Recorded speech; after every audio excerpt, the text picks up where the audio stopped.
And I tell you, everyone who acknowledges me before men, the Son of Man also will acknowledge before the angels of God. But the one who denies me before men will be denied before the angels of God. And everyone who speaks a word against the Son of Man will be forgiven, but the one who blasphemes against the Holy Spirit will not be forgiven.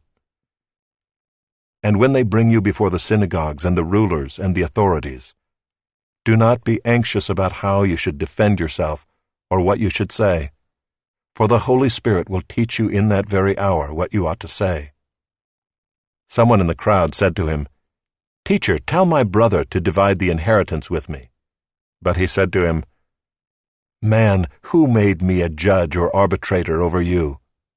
And he said to them, "Take care and be on your guard against all covetousness, for one's life does not consist in the abundance of his possessions." And he told them a parable, saying, "The land of a rich man produced plentifully, and he thought to himself, 'What shall I do, for I have nowhere to store my crops?'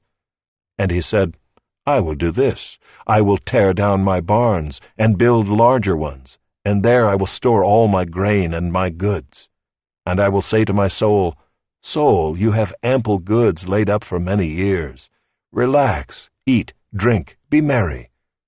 But God said to him, 'Fool, this night your soul is required of you, and the things you have prepared, whose will they be? So is the one who lays up treasure for himself and is not rich toward God.' And he said to his disciples, 'Therefore I tell you, do not be anxious about your life, what you will eat, nor about your body, what you will put on. For life is more than food, and the body more than clothing. Consider the ravens. They neither sow nor reap. They have neither storehouse nor barn, and yet God feeds them. Of how much more value are you than the birds? And which of you, by being anxious, can add a single hour to his span of life? If then you are not able to do as small a thing as that, why are you anxious about the rest? Consider the lilies, how they grow. They neither toil nor spin, yet I tell you, even Solomon in all his glory was not arrayed like one of these.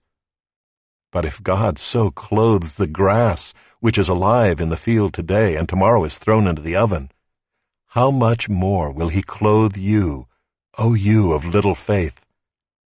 And do not seek what you are to eat and what you are to drink, nor be worried, for all the nations of the world seek after these things, and your Father knows that you need them. Instead, seek his kingdom, and these things will be added to you. Fear not, little flock, for it is your Father's good pleasure to give you the kingdom. Sell your possessions and give to the needy. Provide yourselves with money bags that do not grow old, with a treasure in the heavens that does not fail, where no thief approaches and no moth destroys. For where your treasure is, there will your heart be also.